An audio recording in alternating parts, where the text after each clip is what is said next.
I Check for Monsters. Part 1. Backstory. My name is Evan Tate, and if there's one thing I used to believe absolutely, it was that fear could be parented away, reasoned with, negotiated down like a fever. My son Caleb is 6, a stick-limbed daydreamer who talks to the garden hose like it's a snake and insists his plush dinosaur eat dinner at the table. He takes after his mother's eyes and my stubborn streak. After Lena died last winter, a patch of black ice, a truck, a single phone call in a grocery store aisle, Caleb's night terrors bloomed like mold in a sealed jar. So I built routines. Warm milk, lavender, 2 stories, 3 kisses. The hallway light cracked to exactly 2 fingers width. I told him there are no monsters, only creaks and pipes and wind. I told myself children survive grief better when the adults around them never flinch. When he whispered, "Daddy, check for monsters," I faithfully bent to look under the bed. He'd smile when I reported dust bunnies. He'd yawn. He'd sleep, most nights. For months, fear was predictable, manageable, a habit I could do in the dark until Thursday. Part 2. The voice in the mattress. That Thursday, the heat broke. The house breathed again. Cicadas throbbed in the oaks. I found Caleb asleep on the couch, the TV muttering weather warnings to an empty room. I carried him upstairs, careful of the creaky stair near the landing, because even after 6 months, I still avoided any sound that might wake the house into remembering it was missing someone. I tucked Caleb in, straightened T-Rex at the foot of the bed, and sat on the edge until his lashes fluttered open. "Daddy?" Paper-thin voice. "Check for monsters." "Always," I said, smiling. "One day they'll get tired of me filing incident reports." He giggled. The giggle that carries you through unpaid bills and bad coffee. I knelt. The carpet smelled like sun-warmed dust. Under the bed, the usual forgotten kingdom, 1 sock, a plastic brick, a coin glittering like a tiny moon. I scooted deeper, pretending I needed to make a thorough inspection. Then something chilled the back of my neck. It wasn't cold air. It was attention. A face stared back from the far darkness. Caleb's face pale in the gloom, hair stuck up, pupils dilated to saucers. He was pressed to the floorboards, curled, shaking. His lips moved. "Daddy," he whispered, barely sound. "There's somebody on my bed." For a second, my body understood before my mind did. Every nerve lit like a struck match. I jerked up so fast my shoulder hit the bed slats. Above me, the mattress springs sang. On the bed lay Caleb, breathing slow, one palm open, trusting. His chest rose and fell. Underneath, another Caleb trembled, eyes begging. My brain tried to split in 2. "Daddy," the one above said sleepily, like he'd never spoken. "Did you see?" I didn't answer. I swiveled back. The underbed boy clenched his teeth. "Don't let him see you looking," he hissed. "He'll know." A wind seemed to move through the room without moving the curtains. The hall light thinned to a smear. The night pressed in. The old house decided to listen. "Evan?" Lena's voice from a month before the crash surfed my spine. "Pick a story and stick to it. Kids can sniff out uncertainty like smoke." I swallowed. "Nothing under there," I told the top boy, steady as I could. "Just dust." "Okay," he murmured and drifted. Under the bed, the other Caleb squeezed his eyes shut, like bracing for thunder. I stood, legs prickling, and walked to the door on autopilot. At the threshold, I looked back, once only, like people do in legends, right before the world forks. The boy on the bed was smiling with his eyes closed. Not a child's soft smile. An adult's. Practiced. Like he'd rented a face and was trying it on in a mirror. I left the door cracked 2 fingers width and went to the bathroom to throw up. Part 3. Rule books. I didn't sleep. I sat at the kitchen table with the checklist impulses that had kept me alive the last half year. Hydrate, breathe, count 4 in, 6 out. Write it down. Make the thing small by naming it. Observations. 2 Caleb's, 1 below bed. Frightened. Whispering. 1 above, unfrightened, smiling in sleep. No obvious physical differences. Same scar on chin from the tricycle mishap. Same faint freckle constellation under the left eye. Hypotheses. Stress hallucination. My grief projecting a nightmare onto the banal. Sleep paralysis type event. False continuity of perception. Something else. The checklist rattled like a toy in a dog's mouth. I got up, went back upstairs, and stood in the hallway. The house ticked, the clock at the end of the hall counting time like a blind man counting steps. I pushed Caleb's door. The 2-finger gap showed me a wedge of bed frame, the arc of a small shoulder under a dinosaur duvet. Quiet, I knelt again, slowly, like the air had wires in it. The underbed dark was thicker now, a pond you could fall into. The smell, dust, and wood, and a faint, sour note like wet cardboard. My eyes adjusted. Face, wide eyes, damp lashes. He didn't speak. He mouthed instead, "Please." A splinter lodged in my knee. I didn't feel it. "Who are you?" I whispered. He licked his lips. "It's me." I woke up and he was there. I tried to scream, but it came out inside. Inside? In my head. Like when your ears pop. "Daddy." The word fractured. He breathed shallow, eyes flicking to the slats above, like the beast we whisper about is in the room, like names carry scent. "Can you crawl out?" He shook his head so hard his hair whipped across his brow. If I move, he moves. The boy above rolled. Mattress springs creaked. The underbed boy bit his lip, holding a whimper hostage. I pulled out, stood, back to the wall with my hands up, the way you do when you don't want to startle a stray dog. A memory rose uninvited. Caleb at 3, thrilled by shadows. Is my shadow me? Does it taste the same food? We'd laughed. God, we'd laughed. I closed the door, the tiniest bit more, like maybe the space of light was a measurable permission that could be negotiated with. In the hall, I called my sister Marla because she is the person who swears at scammers and makes doctors recheck charts, because she says the word no like a wrench. It rang twice. What's wrong? She always opened like that since Lena died. I tried to decide what to tell, what language to use so the world wouldn't tilt. Did you ever, when we were kids, did you ever think there were two of me? A pause. "You okay, Ev?" "Hypothetically," I said, voice steadying into a lie's cadence. "If Caleb woke and said there's someone on my bed, but he's under the bed, that's not hypothetical. Which one would you pull out?" Jesus. Chair scrape.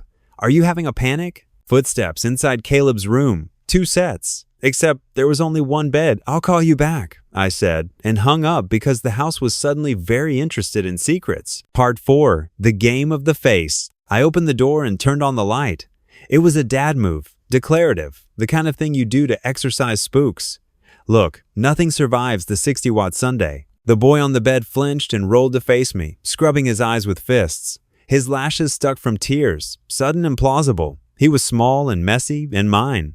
He blinked. "Daddy? What's wrong?" I asked, as if he were the one who had to explain. He sat up. "Bad dream." "About what?" His eyes slid once to the left, toward the floor.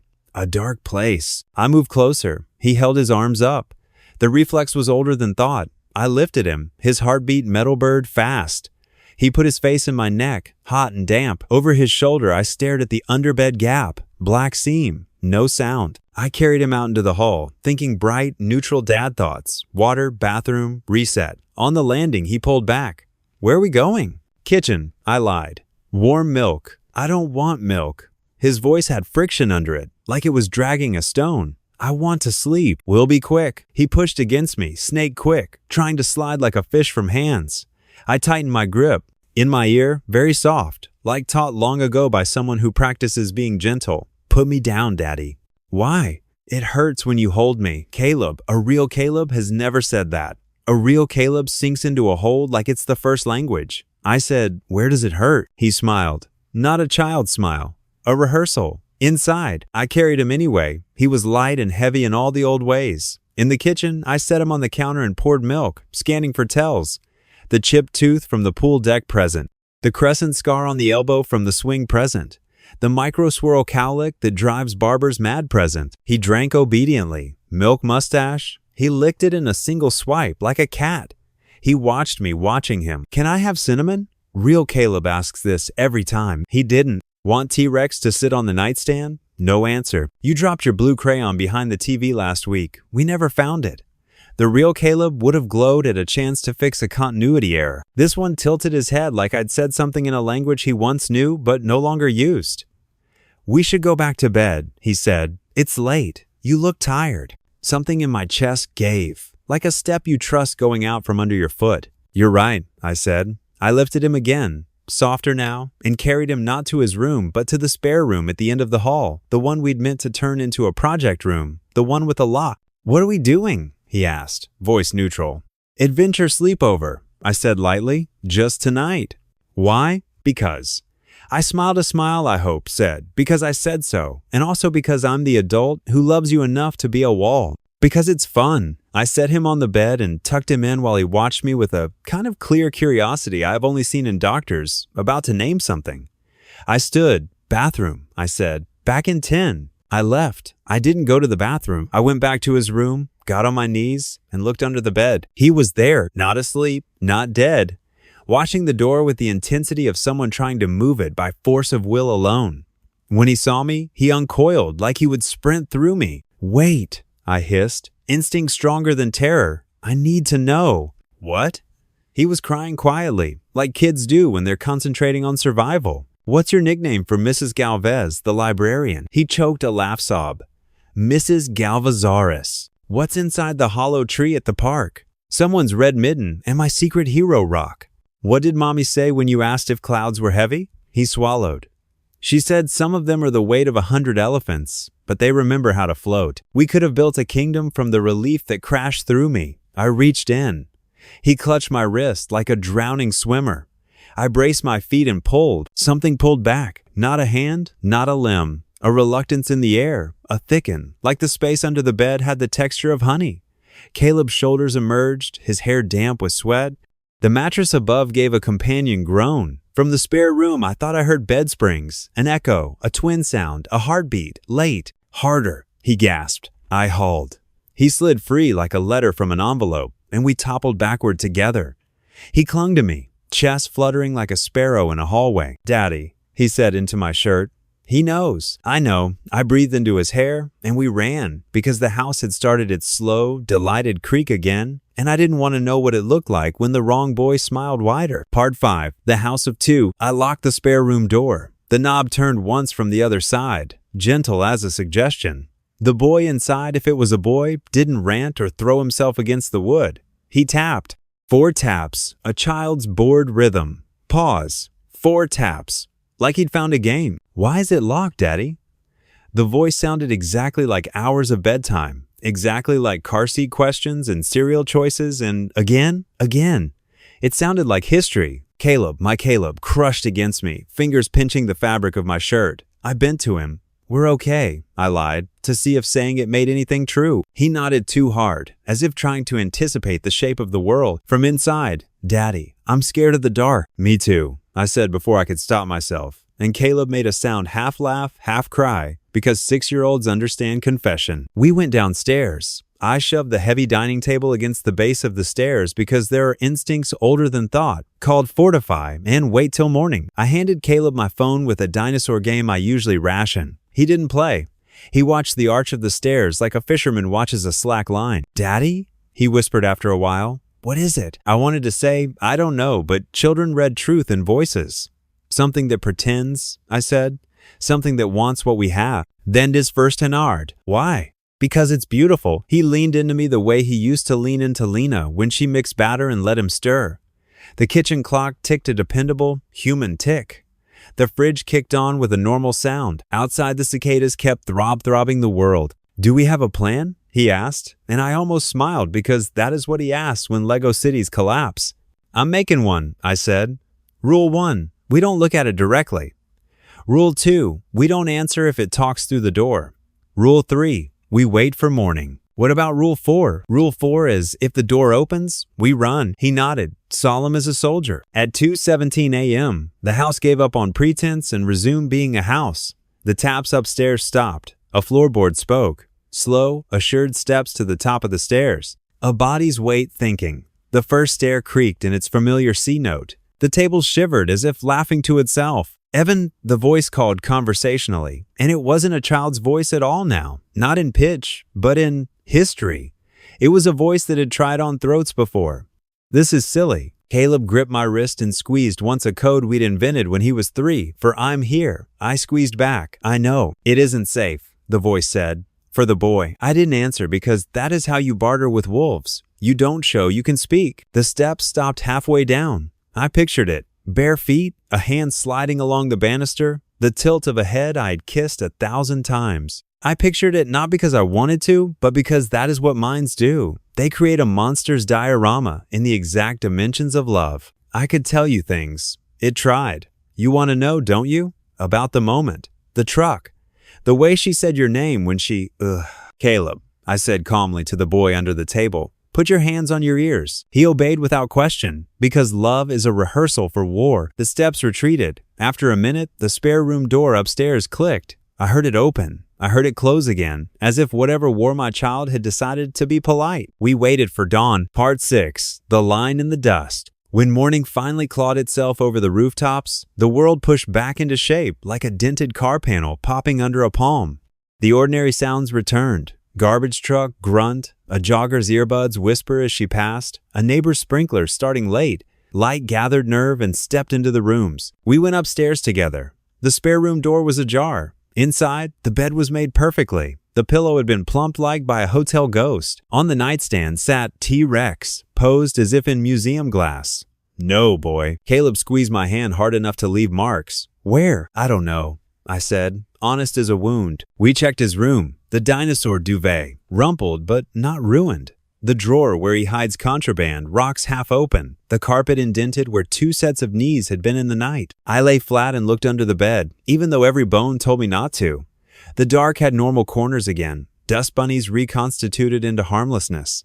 A coin, a plastic brick, and a line in the dust. A perfect, clean line, running from the baseboard to the bed's middle foot, like something had been dragged back into a seam in the air. My breath shortened, something primitive uncurling in my gut. We live on a crust so thin, we can see the magma through the cracks. "Daddy?" Caleb's voice from above was small, exactly the size of him. I slid out. "We have to leave the house for a while," I said. "A trip."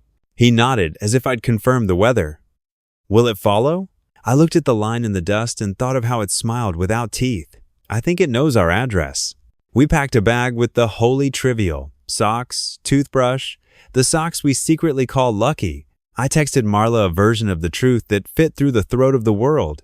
"Break-in scare, staying at your place tonight." She called instantly. I let it ring.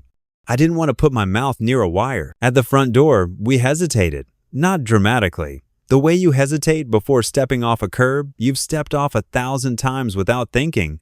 Because today, there is a bus you do not trust. I opened the door. On the porch sat a jar, mason jar, blue-lipped, old-fashioned. Inside, air, obviously, but around the inner glass, a smudge of something darker swirled, like breath trapped on a January morning. On the lid, a label in a narrow old hand. "For Evan, to breathe when it gets in, LP. L.P. Lawrence Price, the great-uncle whose will had hauled me into this house. Is it from Mommy?" Caleb asked, because magic wants a familiar name to wear. "No," I said, and hated the way my voice sounded like a door gently closing. "From Uncle Lawrence." "What is it?" "Something we save for when we're out of options." He nodded. Acceptance is a muscle. Grief had made his strong. We left. We stayed with Marla 2 nights. The first night, nothing came. The second, the smoke detectors in her hallway chirped at 3 a.m., like someone trying out syllables. She made jokes about haunted 9 volts. Caleb crawled into my bed without asking. On the 3rd morning, I knew we had to go back. This is the part of stories where readers shout "don't," but life is a study and do anyway. Jobs, routines, bills, the gravity of home. And something else, I didn't want to let the house learn that it could spook us out. Predators follow prey that runs. We drove back at noon, sun like a witness. I carried the jar carefully, like you carry a thing full of the future. Part 7. The One Who Watches. The house greeted us with its weathered, indifferent face. Inside, nothing had moved. No doors ajar, no wet trail, no smell except dust and wood and that faint cardboard sour. Relief pried my ribs open. For 3 days, we lived like you live on a tide schedule. School drop-off, my desk at the kitchen table, dinner, cartoons, bath, book, kisses, 2 fingers width of light. I didn't look under the bed. I kept the jar on the dresser. Label turned away like you'd turn a mirror in a sick room. On the 4th night, I fell asleep in the chair in Caleb's room. I woke to a whisper aimed at my ear from the direction of the closet. "Daddy?" it said conversationally, like we'd been in the middle of a discussion and I'd nodded off. "Check the bed." "Why?" My voice was gravel, because I'm not on it. In the bed, a Caleb-shaped hump breathed like a tide. In the closet, dark poured down like a curtain. "Come out," I said, because I wanted to make the rules sound like they still belonged to me. Russell, a small figure edged from the closet, palms up like a suspect. He kept his eyes on the bed the whole time, unwilling to meet my gaze. I could see why when he came into the light. The corner of his mouth was bleeding where he'd chewed it raw. "It won't let me upstairs anymore," he whispered. "It lives in the high parts now." "Where were you," I asked, "when you were gone?" He tilted his head. I wasn't gone. What does it want? He finally looked at me then. A long, appraising look that scared me more than anything so far, because it was adult, not clever, not coy, but measuring. You, he said softly, but it knows it can't wear you yet, so it's learning us. My knees chose to sit, I Saturday. How do you know that? I asked. He touched his chest with one finger, as if indicating where a story lives. It told me without telling me. He looked toward the dresser, toward the jar. He didn't ask. He didn't beg. He simply let his gaze rest on the word breathe, like a traveler's eyes on a bridge. Take a bath, I said, standing, because grief had taught me a trick. Sometimes the next right thing is gloriously stupid and small. Hot water, too many bubbles. In the bathroom, steam we made islands of our hands. It felt, idiotically, defiantly normal. It felt like spitting in a god's eye. The whole time, something tapped very faintly in the wall, counting to itself. That night, I put the jar in the closet, on the shelf, label facing out. Part 8, when it gets in. A week of almost peace passed, ragged as a flag. I learned the thing's rhythms. It thumped sometimes curious. It laughed once, softly, like someone remembering a joke about me. It began to use we. We should go to the park tomorrow. We love when rain makes worms come up. It learned to carry itself, like him, with bounce and chaos. But sometimes it forgot and moved with stillness stretched over a frame. Then came the night the power went. A storm shouldered into the county around dinner. Trees tossed their arms. Sirens stitched the distance. By 8, the house sighed and let the lights go. The hall lamp died mid-breath. I lit candles the way we had when Lena wanted the living room to look like a music video from the 90 seconds. Caleb was brave in the heroic way that costs later.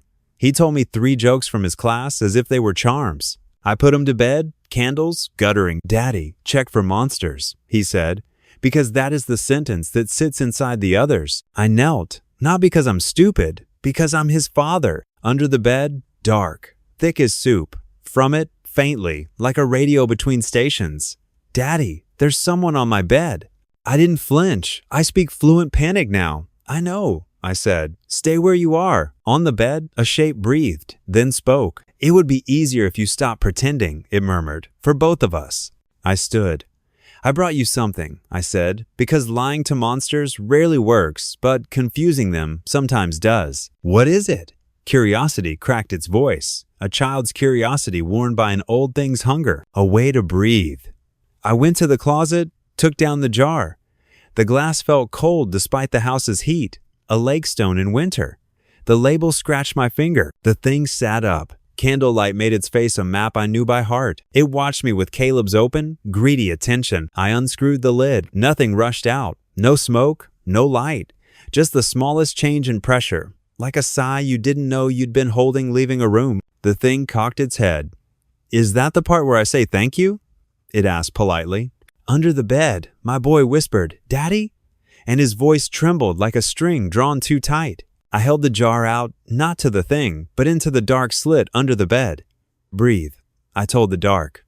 When it gets in. What gets in? The thing asked, amused. You, I said, and slammed the jar mouth down onto the floor, over the line in the dust, like trapping a hornet under a glass. The house made a sound like a piano string breaking. Air rushed. The space thinned. The thing on the bed leaned forward and smiled too wide, and the candle flame went horizontal, and my ears popped hard enough to make me grunt. The jar fogged. For a second, just a second, a smear of something fast and frantic snaked inside it. A child's breath made visible, or an old man's last, or a shadow changing its mind. The thing on the bed screamed, not in pain, but in fury at physics behaving. I dragged the jar toward me. It was heavy with nothing. The thing lunged, and its hand hit invisible glass. No, not glass. Edge. It recoiled like a dog shocked by its invisible fence. I got the jar out. I screwed the lid on. My hands shook so bad the threads kissed twice before they caught. The jar sat in my lap, heavier than jars should be, warm. Under the bed, Caleb sobbed an honest, exhausted sob. The thing on the bed tilted its head and laughed softly. Clever, it said. He'll need more than a breath. Maybe, I said. And for the first time since Lena died, my voice sounded like a possibility instead of a diagnosis. Maybe not. Part 9. The choice. Morning came mean and bright. The power returned with a clunk. The house pretended to be a house. In the light, everything is stupid. Jars, lines, rules. but I kept the lid tight. Caleb crawled out from beneath the bed like someone returning from a border crossing. His hair stuck out like hay. I hugged him until he kicked a little to breathe. "What's in the jar?" he asked. "Air," I said. "And maybe the part of it that got in."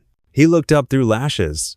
"Is it enough?" "It's what we have." He nodded, ancient and 6. We ate pancakes too sweet, sat on the porch, watched the mail truck pass like a benevolent beetle. I thought about calls I should make. Priest, therapist, locksmith, ghostwriter of rules. Instead, I called Mr. Mendez, the contractor who fixed old houses with older superstitions. He listened without laughing. "Underbed liminal seam," he said matter of fact. "Older than the floorboards. Sometimes they brood in grief. You've got 2 choices: seal the seam or teach the house to love the child that belongs to it. How do you seal it? Salt, iron, chalk, a true word. Won't keep a clever one out forever. The other way sticks better." How do I teach a house to love? Same way you teach a kid, he chuckled. Routines, names, good nights. And don't be polite to imposters. "Can you come?" "I can send chalk and iron. The rest is you." He hung up like men do who've seen more than they admit. I drew a clean, wide line under the bed with chalk. I tucked iron nails into each corner of the room. I wrote Caleb Tate on a card and slid it under the mattress. I pressed the jar to my chest and whispered a true word into it. Mine. That night, the thing came back only as tapping. 8 taps. A pause. The secret knock we had invented when he was 2? Reversed. It is a hard thing to ignore your child's voice when your child is sitting next to you, fingers in your hair. We turned on a fan to cover the sound. We read a book about a bear who can't find his hat. We didn't check under the bed. It got bored, or it left, or it learned the shape of no. Days stacked. We healed the ordinary way, maddeningly slowly, in circles. We had relapses nights when a voice tried on new tactics. Days when the jar warmed in my hands as if something inside remembered its lungs. But the house also learned our names under its breath. The walls stopped eavesdropping so hard, the portraits forgave a little. Then I made the mistake all parents make. I believed momentum was immunity. Part 10. What the house wants. It was the first day of 2nd grade. Caleb, with his too big backpack, his pencil case, zipped like a mouth trying not to spit truth. I packed a note in his lunch because I am the sort of father who uses words when I can't fix the world with a wrench. Proud of you. Use your kind voice on the kids who need it. I worked. I didn't think about seams. At pickup, he ran to me with a face hot from recess and serious with news. "We're partners for the clay project," he said. "I've got Ezra. He keeps his kings in the wrong row on purpose." On Somzov. "That's a decision," I nodded, laughing. At home, he dumped his backpack and ran upstairs to show T-Rex his day, because that is the religion of childhood. I heard his feet. I heard his door. I heard him stop. "Daddy?" he called. Carefully, my whole body answered before my mouth did. "Yeah, bug. There's someone under the bed." He had said those words before. They are an old prayer. But he said them differently, now less fear, more inquiry. He had brought home science. "Do you want me to check?" I asked. "No," he said. "I want us to check." We did. Together. We put our faces to the carpet, shoulder to shoulder, 2 pairs of eyes training toward the seam. Nothing moved. Dust laid its flags. The chalk line shone prim. My name card slept. The jar on the dresser hovered in my peripheral vision like a moon. "See?" I whispered. "We make rules. We keep them." He exhaled. I felt the shape of it on my own tongue. We stood. We built T-Rex a cave out of books. We made dinner mistakes. We forgot about whoever under the bed wants what we love. At 2 a.m., I woke to the cold knowledge of being watched. The fan still hummed. The house held its breath like a nervous audience. I rolled my head. In the chair by the window, someone, Saturday. Small knees hugged a chest. Eyes open. "Daddy?" It whispered. I think something got in. My heart pulled a muscle. Where? It pointed not at the bed, not at the closet, not at the door. It pointed at its own chest. Inside, it said, and smiled a smile I had never seen on any face that wasn't a mask. I didn't stand. I didn't run. I said, very quietly, "Bring me the jar." Dave in the docketed, "Thanks for watching this famine," and the link them under simpler rating. It slid off the chair. It moved the way Caleb moves when he's pretending to be a robot. At the dresser, it touched the jar with reverence, like a reliquary. It brought it to me, 2 hands, careful. Its pupils had dilated until the blue of Lena's eyes was a ringed ghost. "Open it," I said. It did. The lid came away with a little pop. The air changed. The house tilted a degree toward a slope. "Hold it to your mouth," I said. It did. I thought of drowning victims who bite the hands that save them. I thought of the weight of loving anything. "Breathe," I said. And for a terrible second, nothing happened. And then it inhaled like someone remembering what lungs are for, and exhaled like a choir exercising a vowel, and something moved, not out, but through. A shadow passing through shadow, a smell of wet cardboard, and old breath, and distant rain, and the room lightened, and my boy blinked slow like waking from anesthesia. "Daddy?" he asked, puzzled. "Why am I standing up?" I took the jar and screwed the lid on and set it on the floor between my feet, like putting a heavy word down carefully. It hummed in my hands, the way power lines hum, the way hive boxes hum, the way grief hums when you give it a shape to live in. The chair by the window was empty. The house sighed. I understood then what Uncle Lawrence's label meant and why the last word mattered. When it gets in, not if. Not under the bed, not in the closet. In us. You do not stop these things. You learn to recognize their breath. You build a vessel big enough to hold what you cannot kill. Part 11, Endings That Don't Close. Fall came. The oaks traded hands with the wind. We made soup that tasted like school bus afternoons and quieted monsters. Caleb learned long vowels and the joy of clay under fingernails. Some nights it tapped, remembering. Some nights it tried to say Lena's name to see what my face would do. Most nights, we slept. A miracle I didn't waste. We keep the jar on the highest shelf in the closet now, label facing out like a small, stern God. Once a week, we take it down and feel its weight and remind ourselves what rules are for. Will it ever be empty? Caleb asks sometimes. Age 7, 8, 9, every time, like a new question. Maybe, I say, maybe it is already more empty than it was. What if it breaks? Then we breathe for each other. I answer, because that is the only answer I know. On the anniversary of Lena's accident, we drive to the hill where the radio tower turned sunsets to knives, and we eat cake she would have hated, and say 3 things we loved about her, and 1 thing we were mad about. Grief is a room with 2 doors, love in, love out. Sometimes, on nights when rain makes the house tell all its old stories, I still kneel on the carpet and look under the bed.